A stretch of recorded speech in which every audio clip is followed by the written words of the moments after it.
when I knew this about you, I was like, what the hell? How this guy is surviving? You're running operations in Dubai, and you're running operations in Miami, USA, and you're hosting your own podcast, and you have 2 kids. You have a family and 2 kids. 3, oh my God. 3 kids. Yeah. How are you running all of this? The whole real estate industry has migrated to this new way of thinking and adding value to the lifestyles and the unit buyers is because it's not just ROI that people care about. People want to live in these units. A syndrome called shiny object syndrome. Have you heard of it before? No, Shiny object syndrome is basically you chase every opportunity that gets in front of you, right? Sometimes you can see an opportunity to make money and you run after it. And like, oh, I want to be in this also. And I want to do that as well. And I want to be everywhere. I used to have that. And that's when I didn't have enough hours in my day. Americans love Dubai. I think that it's on their top 10 list. If they haven't traveled here yet, they want to be traveling here. And I know from personal experience, because every time I go back to Miami, I have people asking me about, hey, how is it in Dubai? Is it really a place where I can raise my family? Do you think I can get a job when I get there? Do you think my industry and my expertise is going to have some type of room in Dubai for me to be able to think about it? Because I'd love to live there.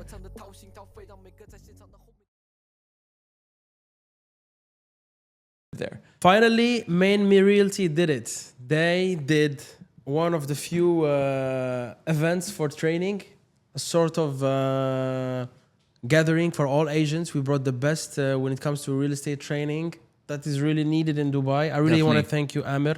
No, thank you for helping us being able to put it together and being a speaker on our panel. One of the things that I missed about home, about Miami, was the fact that we always had some type of collaboration with the broker community from a developer to a broker perspective, and also from a broker looking forward to hearing from the experts in the industry.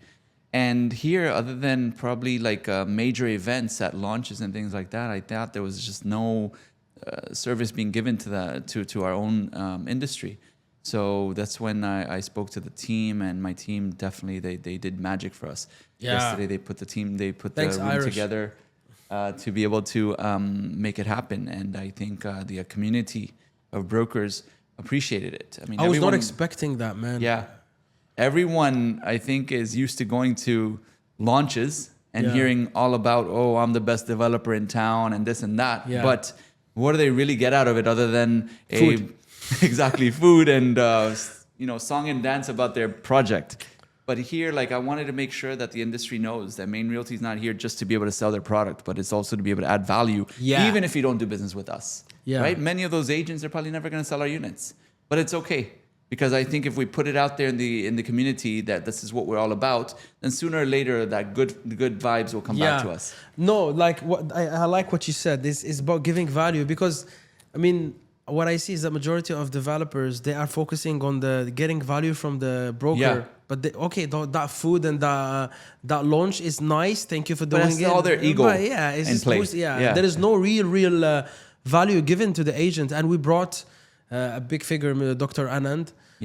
Who was spot on. I heard some interesting things. People were noting. I was shocked. I mean, some of the questions that we got from the audience. I hope that our expertise and our event helped them to be able to get on the right path. Is because I remember when I first got into the business in 2003, long ago.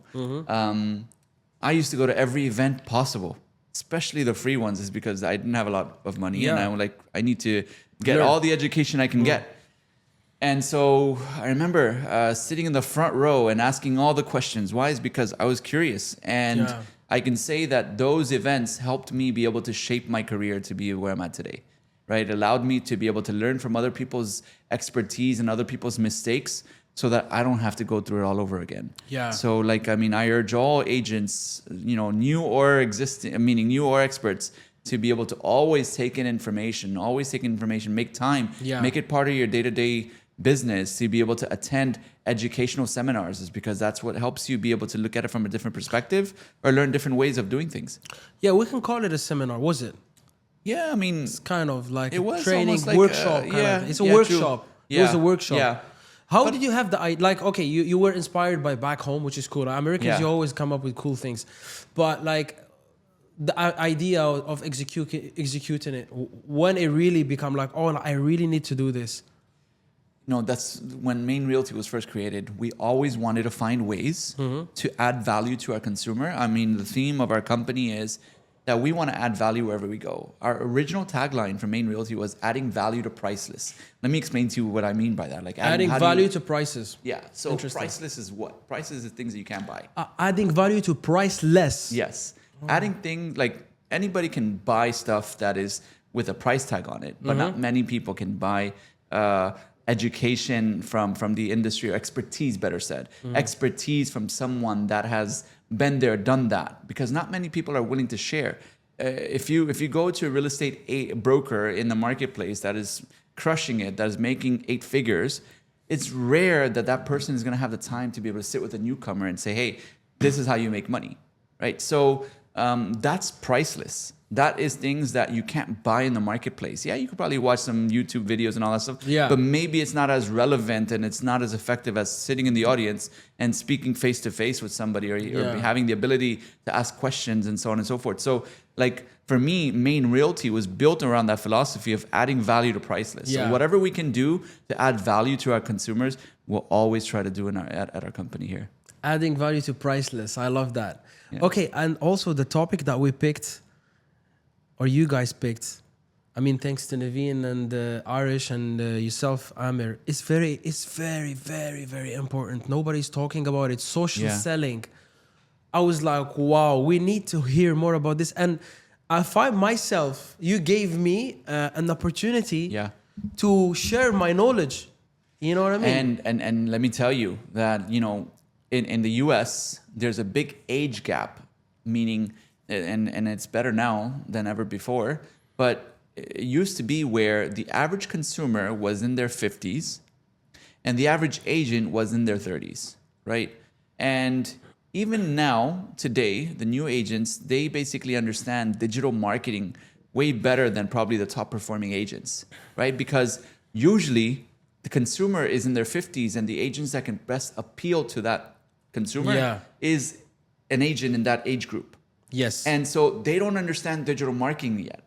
They don't understand the true value in being able to use it to be able to promote their brand, to promote their vision, or to promote their product or anything like that. So you coming onto the panel and being able to share that information was very valuable, I think. A lot of people were able to take it in and be able to take bits and pieces of it to be able to make it their own and execute. Of course, but the problem, you know, why I really appreciate what you said, because there is a lot of ambiguity when it comes to social media, even for my generation. I'm not a broker, but a broker, when he or she is approaching social media, is approaching like, oh, I have no followers. I will stay forever to build audience.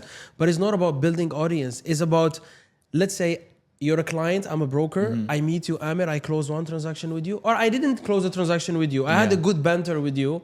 I will tell you, Amir, what's your social media? And you give me your account, I take your account.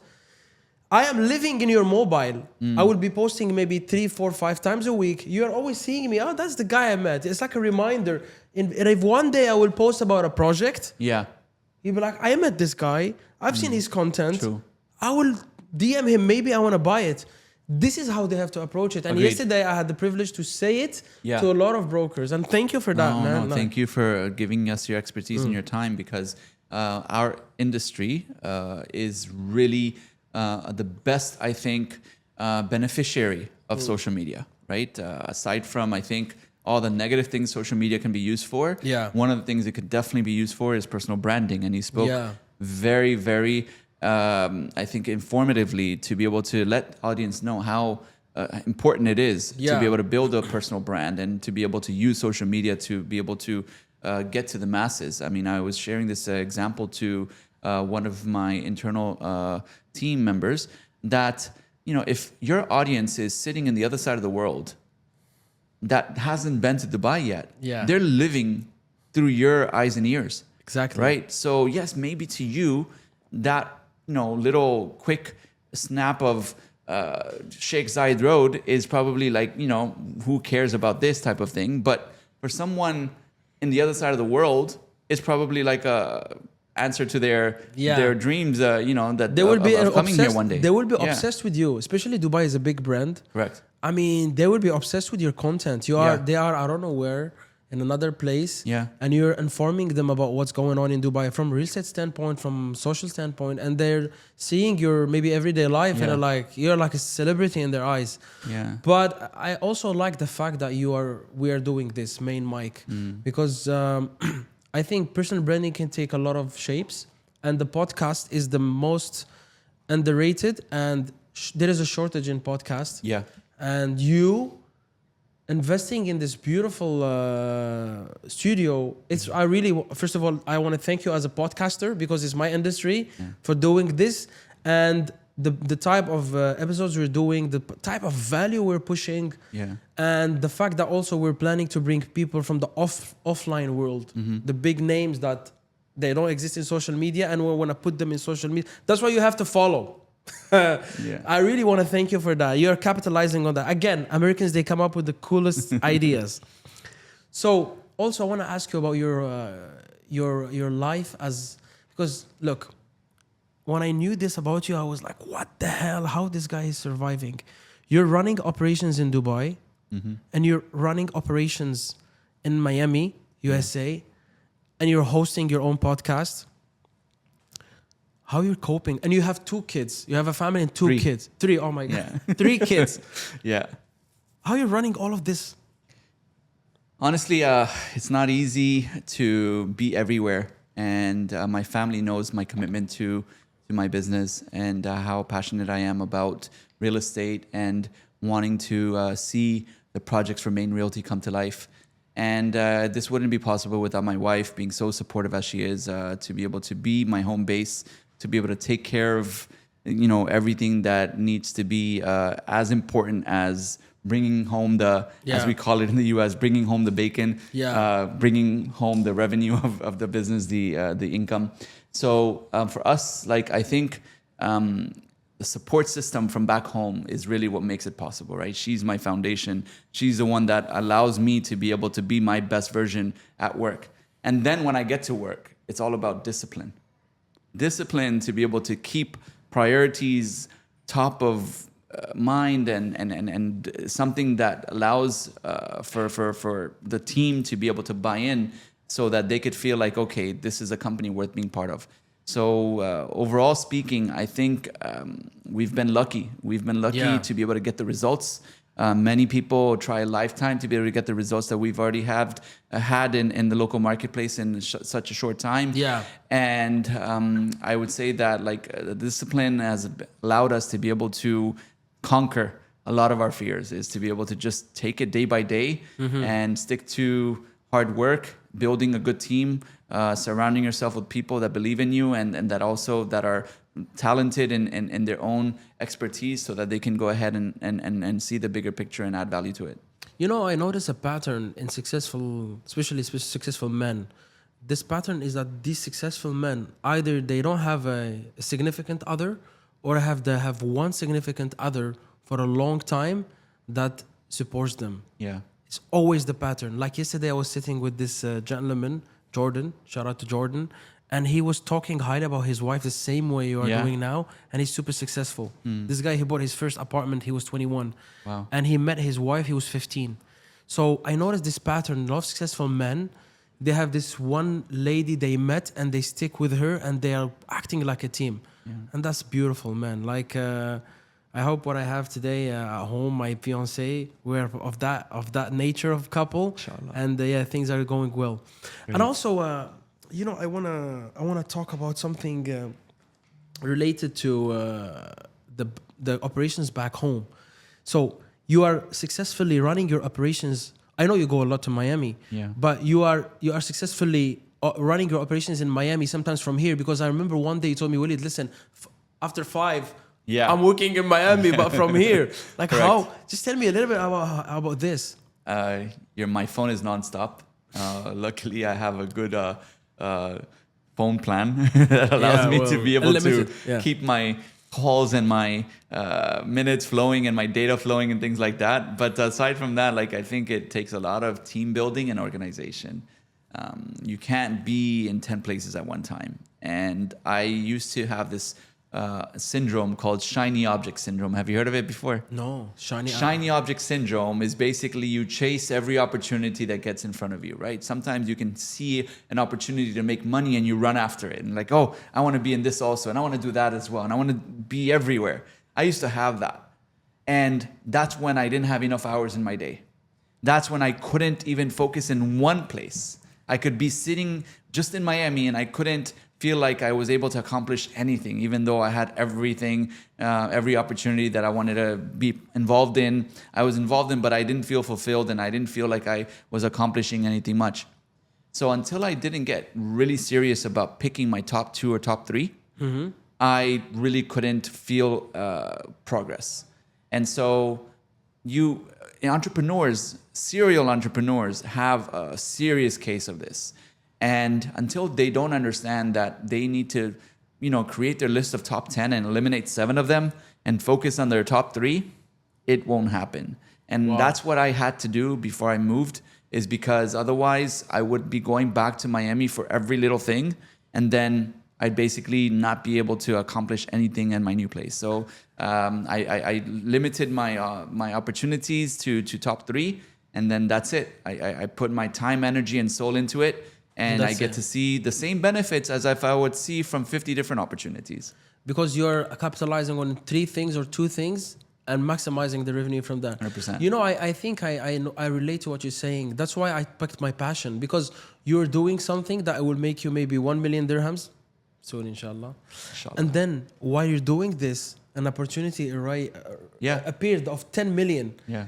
The only thing that will tell you say no to 10 million and pursue 1 million is that 1 million that you're doing is from a field that you love. Yeah. So you pick passion over, and maybe because you love it, you can make that 10, 20, 30 million because of what you love. You'll make it anyways. You'll make it anyways. Risk is going to come to you regardless. Yeah. Right? It doesn't come from a source of from a source of an industry or source of a business or source of a specific opportunity. It comes from Allah, and so it's going to come to you regardless. So you just need to pick something you love, and then you're going to see the benefits of it one way or the other. You know what I learned from you? Because we're working with each other we're working for a good 4 months now. Yeah. And I learned something from you. You're so calm. Oh. If I'm in your position, man, my hair will be like this. It's already like this. I'll be shouting all the time. I'll be smoking 2 packs of cigarettes. And I will be maybe divorced. You're very calm. I was like, how come this guy is calm? How calm? You should talk to my wife. I'm not as calm as you think. No, but I've had my moments. And over the course of years, you didn't lose the plot yet. Yeah. You're still a sane guy. Yeah. No, over the course of years, I've gotten better. I think you start to build character through having losses in your life and being able to understand the value of time and the value of putting good people around you and building strong teams, not just people that you want to help, but also people that want to be helped. Yeah. Right. And then you kind of try to basically just capitalize on that team that you put around, that you surround yourself with, and you learn how to delegate and delegate that to them. And so that they can basically also feel accomplished in being part of the team. And then you just, focus on the bigger picture. So that's really what's helped me be able to become a lot more big picture rather than, putting out fires all day long. Yeah, I got your point. But do you think also it's innately in you, like you're a calm guy?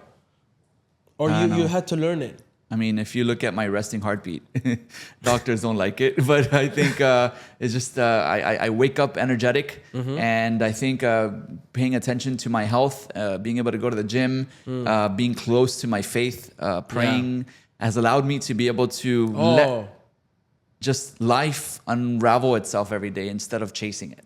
Oh, I can get your point. Yeah. Look, spiritual pursuits, they help the soul, and if your soul is in peace, nothing will shake you. And also, I think the experience as well. I mean, you're running businesses and you're doing this for a long time, so this also adds to it. It's interesting. All right, we had a podcast, me and you, on Checked, and I feel like this can be like a good sequel for it. The fact that from the US, you did real estate in the US. Let me just clarify something. In the US, you exist as a brokerage or as a developer as well? Today, Main Realty still exists as a brokerage and as a developer. See, over there, real estate development is not as widely found as you find it in Dubai right now. Even in Dubai, I mean, 5 years ago, there weren't that many developers as you see today. True. And in Miami, still the case. It's not like you see the amount of developers. It's more secondary. Here. Definitely, yeah. It's a lot more of a, I think, mature market. And there's not many land opportunities as you have here. The government, or the city, better said, is really already built out. So the projects that are left there are really large scale. And so there's no space for like boutique developers to be able to come in and perhaps build the way that we can do over here.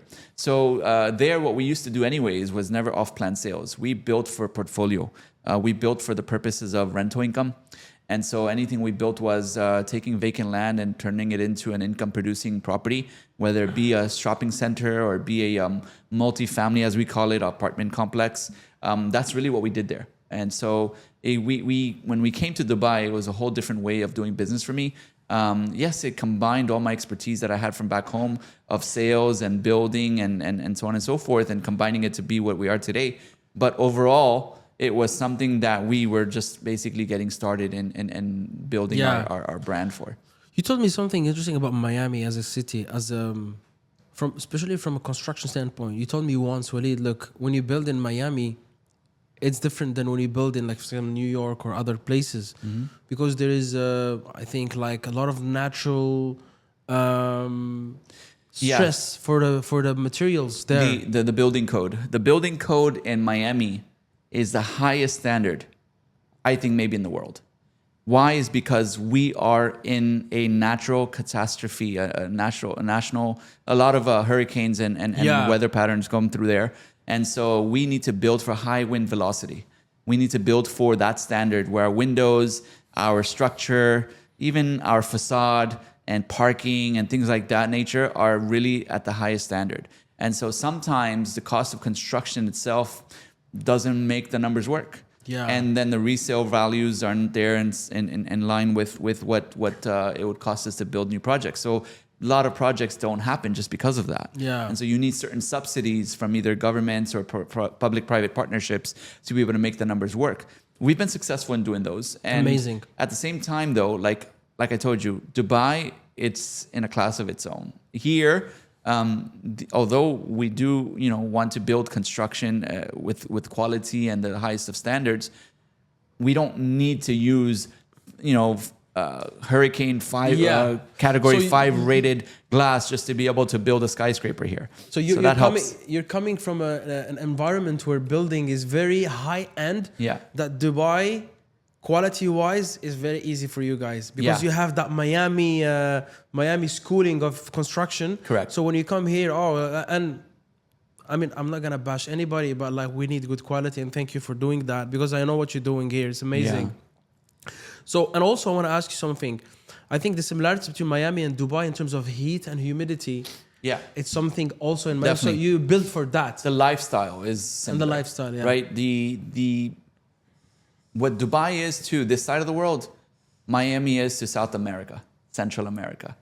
So many people wanting to make it home. And we had to have that lifestyle in mind when we created our products, even if it was for our own portfolio. So that helps us to be able to come in with that same mindset of design and lifestyle to be able to build projects here. But yes, with the cost savings of not having to put into the extra layers of protection through the building code that we have in Miami. Amazing. So when I heard this, I was like, man, like, I never knew that construction it differs. Like, I sat with Camille once and he told me in Russia there is the opposite, the other extreme is cold, so the material are different. It's different type of building method. And it's different than building in Dubai. So if a Russian developer comes here, it's a different thing. For you, you are from that habitat, you understand that, like, humid and hot. Yeah. So I think as a developer, you have an edge, you have an extra step ahead compared to other developers. And that's what I like about you. And also, you are known as the developer that bringing Miami vibes in Dubai. from a style, from a vibe of construction. And I've seen the mock-up inside. You have that vibes, and even Bardia was with us, and he lived in Miami. So yeah, that's similar to Miami from an interior design. Yeah, but when I talk to other people coming from Miami, they told me, Walid, from an external standpoint, the way Dubai is built, it's really similar to Miami. True. But you are, as a developer, and I know you've seen a lot of developments and you've seen a lot of apartments. Do you think there is the Miami vibes from an interior design standpoint in Dubai? Definitely. I mean, not in Main Realty. In general. You mean, can I feel Miami vibes in Dubai, generally speaking, you're saying? Yeah, from especially an interior design standpoint, or like internally, like... The new projects, yes. Yeah. I can say the new projects are very in line with not just Miami, but very international standards of culture and luxury and lifestyle and convenience and so on and so forth. But when Dubai in the heydays of real estate, when things just flew off the shelf just because the fact that it was in Dubai and it was freehold and so on and so forth, if you go into that version 1.0 product of Dubai, it's not really where it needed to be. And so I'm happy that the whole real estate industry has migrated to this new way of thinking and adding value to the lifestyles and the unit buyers, is because it's not just ROI that people care about. People want to live in these units. And with more and more buyers from the market being just home owners and people that are going to truly live in this as their owned unit instead of rented unit, they're going to have pride of ownership, and they're going to want to spend money, and they're going to want to envision their family growing up in those units. So it's the developers that need to take that serious and make sure that we think about those things when we're taking on a plot, instead of just making sure that the numbers work. Yeah. It also has to be where we can see families starting of envisioning it for ourselves. Can we see our own families living in these units? And that's really how we built Primero Residences in Furjan. I built it from the perspective is that if I was to be living in this unit, can my family feel like they're at home? Yeah. Right. From the conveniences of the floor plan, from the appliance package to the colors, and to having the amenities in the building and the location and the parking, all that stuff was really important, is because those are those projects that are going to sell for a premium when it sells out. I mean, today we're fortunate to say that we're sold out. And not only that we're sold out, people that purchased it for investment are already selling it for a premium. And that's good news for a developer. Of course. That's like really like the best way to get complimented. Good job. So I think like that's like what we hang our hat on and feel like we did the right thing.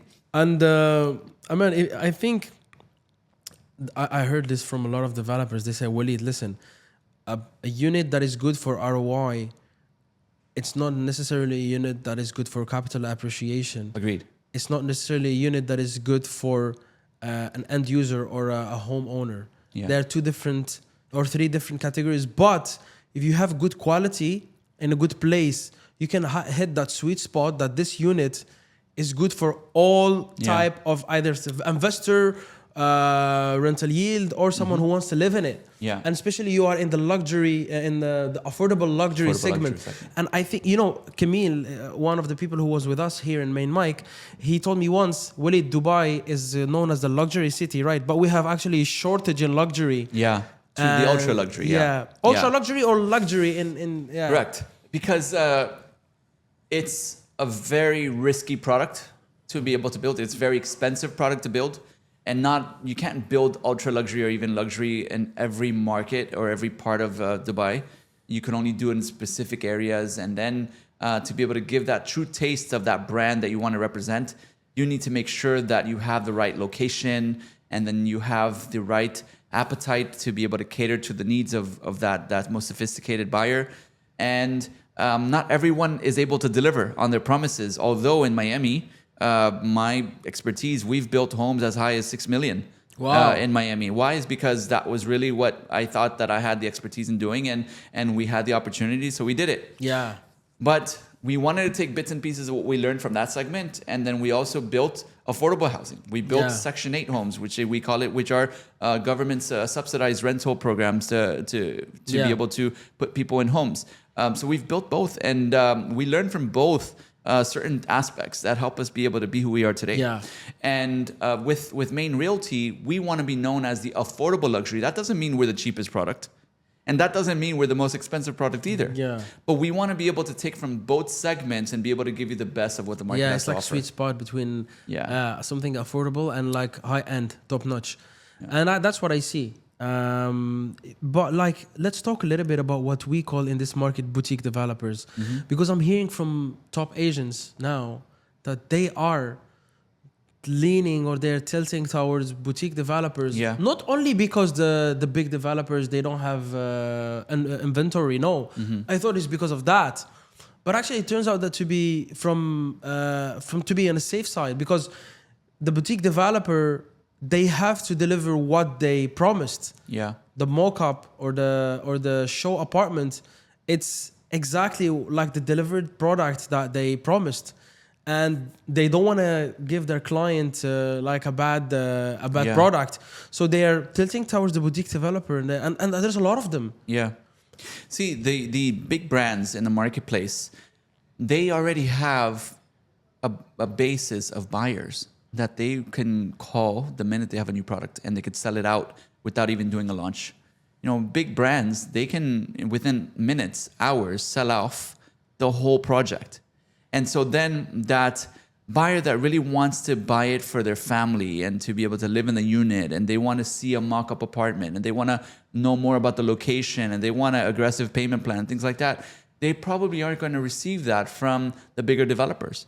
So that's why I think there's a space for boutique developers like Main Realty to be able to build their reputation and brand, to be able to serve the end users, the ones that are going to live in it and call it home, and give them the time and energy necessary to be able to make that decision and be patient, and then still have a unit available for them when they're finished making that decision to be able to buy that unit. Yeah. So I think that's really what makes boutique developers like us successful, is because we're willing to invest the time and energy necessary to that buyer to be able to take their time in making that decision. Yeah, I agree with that 100%. I agree with that. And also there is the pressure of, how can I say it? Having a good impression in the market as well. 100%. So, yeah, I mean, reputation, the right location, the right payment plan, all those things are part of the whole package that people are going to be looking from you. Yeah. You can't just have every billboard in town to be able to be the most successful developer. You also need to be able to add value to your clients, even if they don't buy from you, right? Educate them on the area, even if they end up buying from your competitor. And that's really what we've invested in. That's really what we have built our office for, is to make sure that we invest the time and energy in building relationships.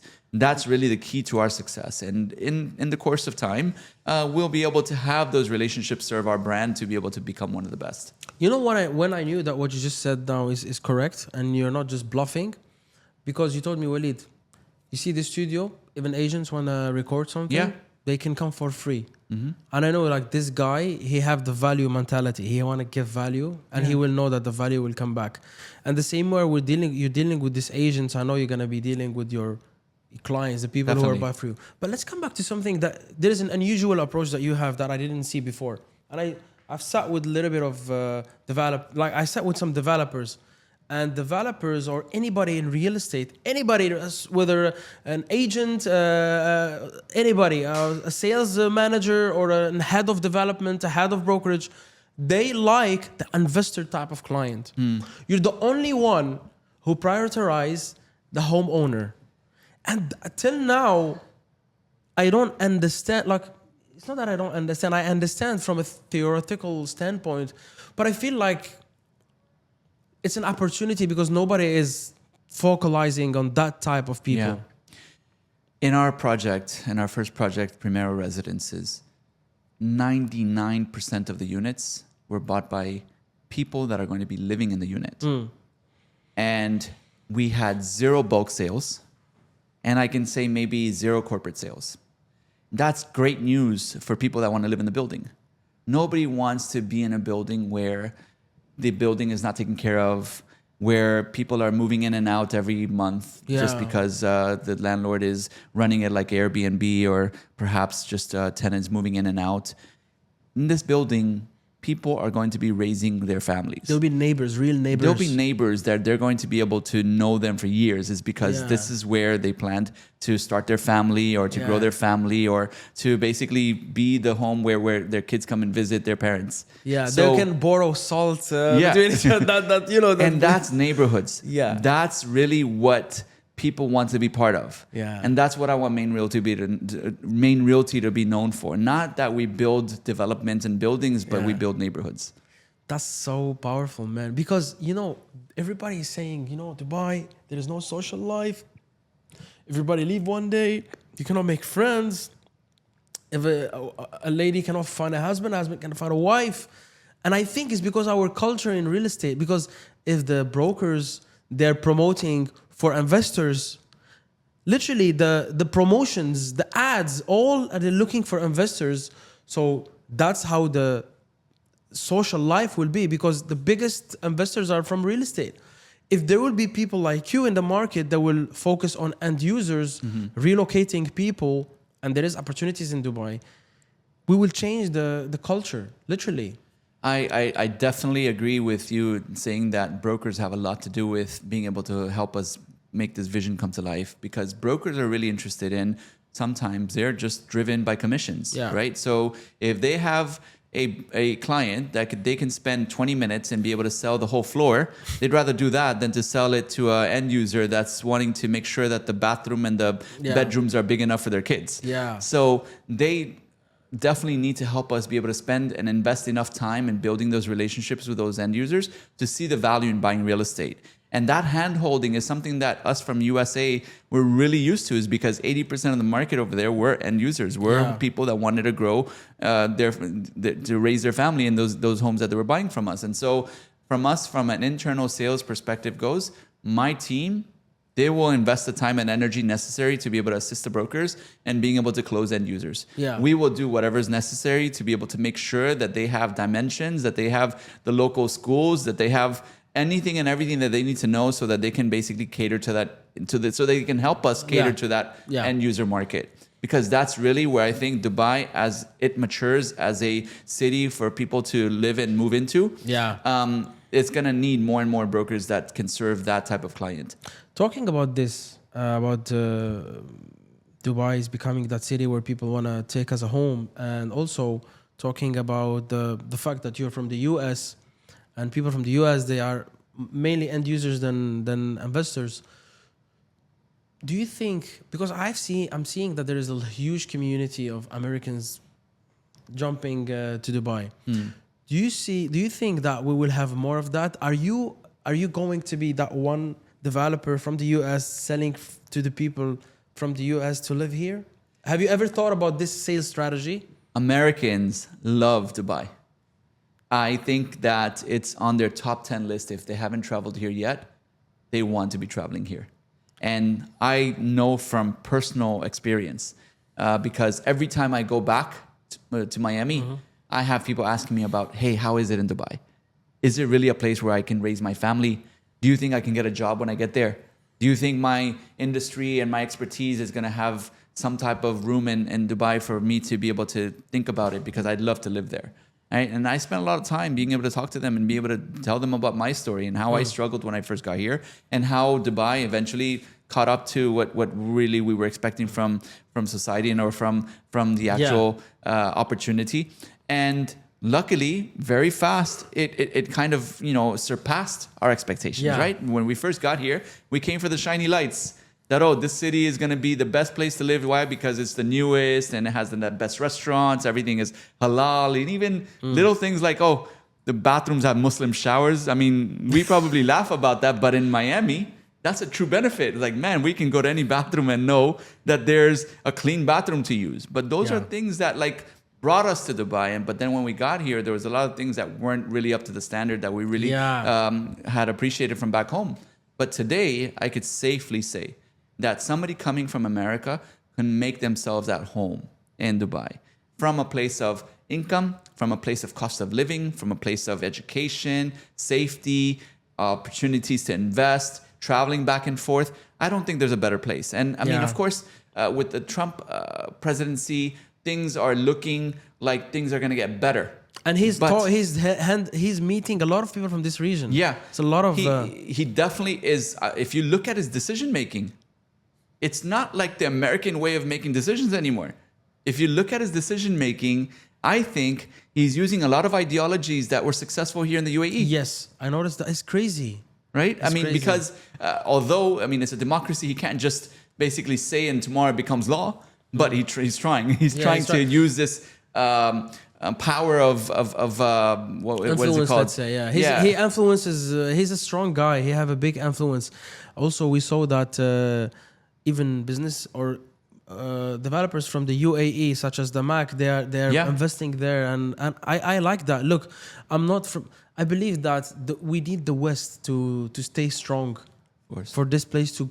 The world has to. I think we feed each other. Yes, there is synergy. Every city, no city or no opportunity in the world is going to be perfect. Yeah. And so for many, UAE is going to make more sense than US or vice versa. Yeah. But really, like what I'm very happy to see that US is doing better now than ever before is that they're taking care of themselves, that they're making sure that their people, including me, I'm a US citizen, so I consider me an American as much as anyone else.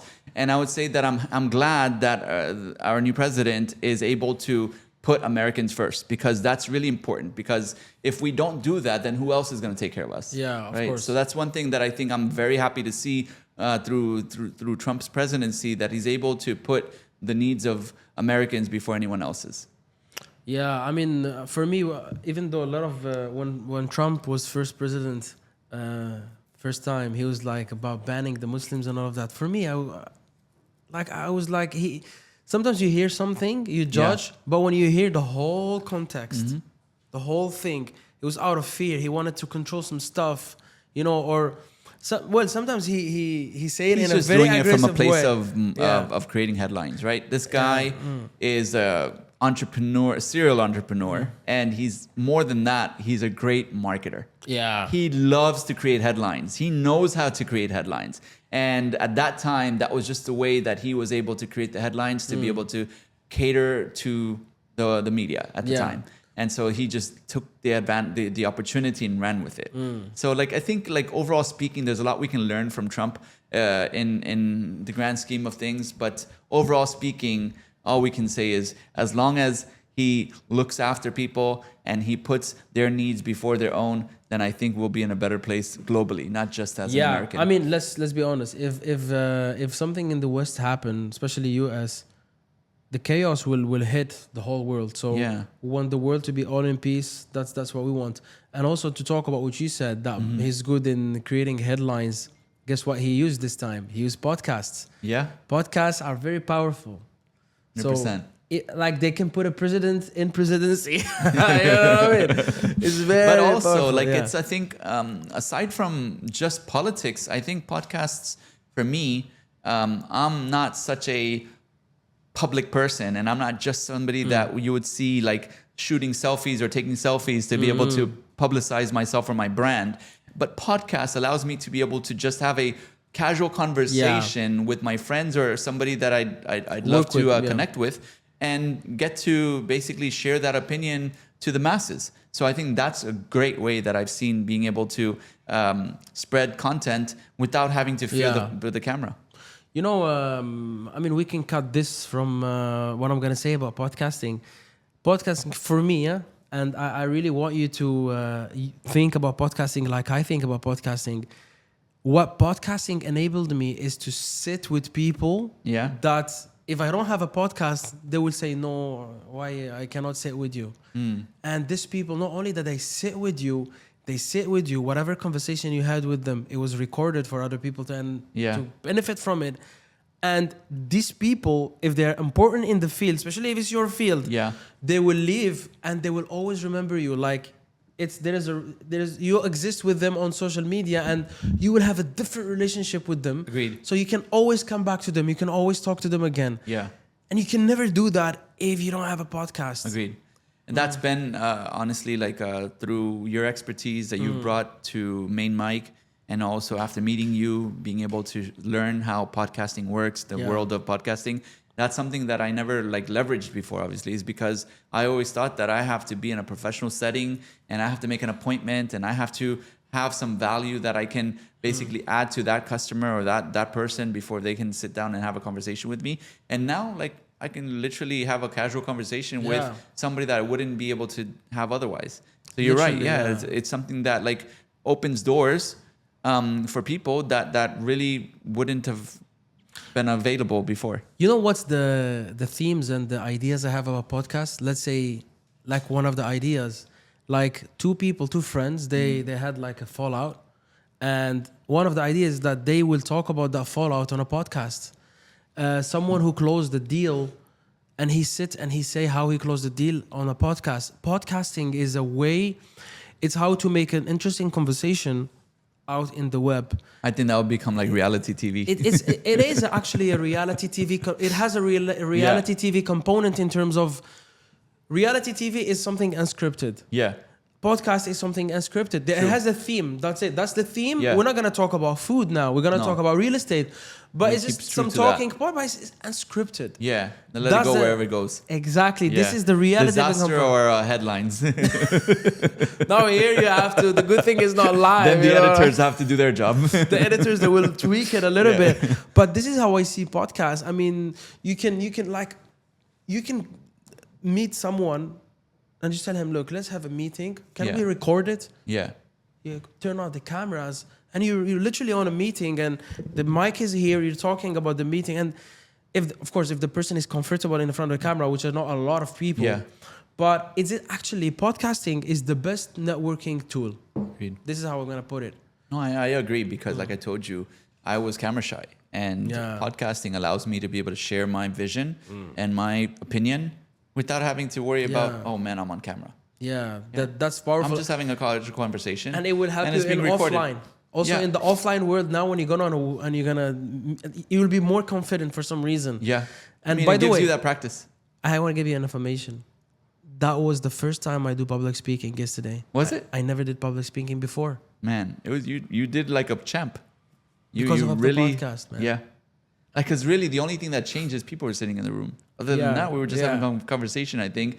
And when you're passionate about something, it's really easy. Yeah, it will help. I mean, you also get to pick the topics. You don't have to do a podcasting on gardening. You could do podcasting on whatever you want to do it on. Exactly. You could do it on cars. You could do it on traveling. You could do it on real estate. Whatever you want to do it on. So that's the beauty of it is like if you really want to share your vision and your expertise with the world, just put it on camera and have a conversation and just put a camera in the room that's taking it on tape and then share it with the world. That's what Gary Vee, Gary Vee preached for that. Like Gary Vee, his life changed because of YouTube. Yeah. And it was a form of monologue podcast. And, it changed my life. And I hope it will give you that edge or that push in your endeavor, whatever you're doing. And also, again, if you want to use this room, you can use it. Yeah. You have to be a good agent, by the way. Main Realty will open their doors to be able to use this podcast studio whenever any broker wants to, as long as they have followed certain criteria, which basically we want to make sure that it's speaking of a certain ethical topic and that we're not promoting any third-party brands. That's exactly. all. So, that's the only rules or conditions. And also, just to closure... before we close the podcast or wrap it up, what we did yesterday was amazing. Do you think do you start planning when we can do it again? We will have a very, I think we're going to have a very dedicated budget to make sure that we do this at least once a month. Amazing. That we're going to do it at least once a month. Some are going to be larger scale than others. Some are going to just be very casual events like we did yesterday. Yesterday I considered it casual because really we didn't do it in an outside venue or anything like that. We did it in the office and we served some lunch and we brought some great speakers to be able to, including you, to be able to share your vision and your expertise with the audience. And so I think this is something that the audience appreciated, and I think this is something that they can count on Main Realty to be able to bring on and on. Done. Thank you for watching. Subscribe, like, and leave a comment. Thank you, guys. Thank you, Walid. Thanks.